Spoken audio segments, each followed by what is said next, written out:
Dans cette vidéo, nous allons introduire l'étude du premier thème de ton programme de géographie, clé de lecture d'un monde complexe. Et pour commencer cette étude, je te propose de résoudre un problème de logique. Comment peut-on représenter fidèlement une sphère, comme la planète Terre, qui est un volume, qui s'étend sur 3 dimensions, sur une surface plane, comme une carte?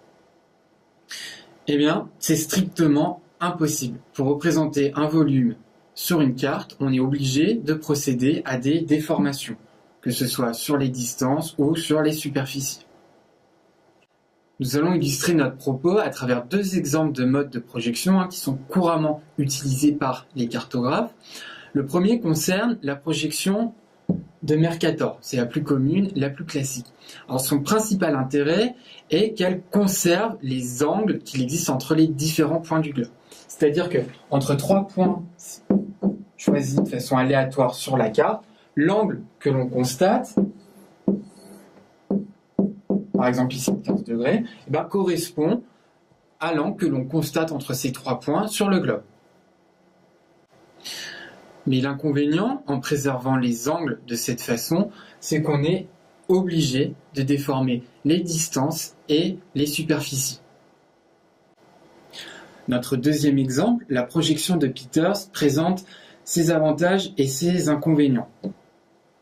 D'abord, la différence de la projection de Mercator, elle déforme les angles, mais elle présente l'intérêt d'être plus fidèle aux superficies et aux distances en proportion avec la réalité.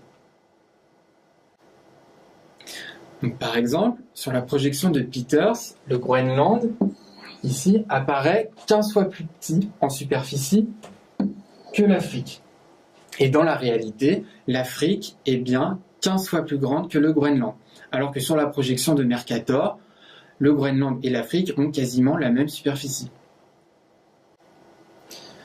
Mais ce qu'il faut surtout retenir de ces histoires de déformation, c'est que les cartes du monde ne représentent pas la réalité du monde. Ce ne sont que des points de vue, et des points de vue arbitraires. Et c'est ce point de vue, notamment celui qui construit les cartes, le cartographe, qu'il faudra repérer et critiquer dans, par exemple, les études de documents qui te seront demandées au cours de l'étude de ce thème. Cet arbitraire des cartes, on peut également le repérer à travers d'autres éléments comme le centrage.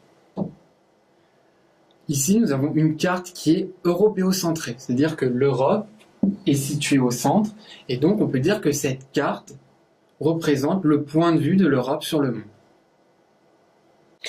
Avec cette carte, nous avons une toute autre vision du monde qui nous est présentée, puisque cette carte est centrée notamment sur la Chine. Elle est sino-centrée. Donc, on repère mieux l'espace qui est important et qui est voisin de la Chine.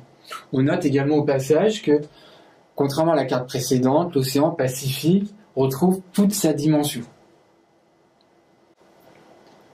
Maintenant que tu sais que toutes les cartes sont arbitraires et qu'il faut toujours repérer et critiquer le point de vue de celui qui l'a construit, tu peux mettre en application ce principe dans les études de documents qui te seront demandées au cours de ce thème. Alors pour lire une carte, il faut toujours faire attention à 6 éléments. Le premier, c'est la source, autrement dit l'institution qui a produit la carte. Ensuite, l'échelle, qui nous indique en gros l'espace qui est représenté sur la carte. Ici, nous avons une carte à l'échelle mondiale. Ensuite, les données qui nous donnent également le thème de la carte. Ici, nous avons une carte qui représente le PIB par habitant en 2015. On peut ensuite s'intéresser au seuillage. Ici, on voit que les pays sont regroupés en fonction du niveau du PIB par habitant. Ensuite, il faut voir comment l'information est retranscrite sur la carte. Donc, il faut s'intéresser au figuré. Et enfin, on peut dire un mot sur le centrage de cette carte. Donc, maintenant que tu sais comment sont construites les cartes, le thème en fait t'invite à utiliser cet outil afin d'analyser la complexité d'un monde qui est devenu de plus en plus grande depuis les années 1990. Et ce thème privilégie 4 niveaux de lecture. un premier niveau géoéconomique. Tu vas rencontrer au cours de ce thème un certain nombre de cartes qui vont te présenter une économie mondiale de plus en plus complexe, de plus en plus multipolaire. Il sera fait mention par exemple de l'émergence de nouveaux pays comme les BRICS par exemple. Un deuxième niveau de lecture est proposé au cours de ce thème.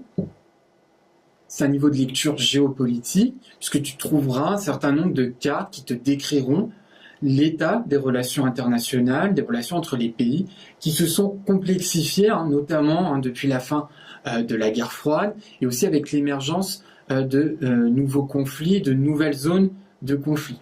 Ensuite, il y a un point de vue géoculturel qui est développé dans ce thème et qui est centré donc, sur les dynamiques d'uniformisation culturelle à l'échelle du monde, mais aussi de résistance de certaines spécificités culturelles. Et enfin, il y a un dernier niveau de lecture qui t'est proposé, qui est géo-environnemental.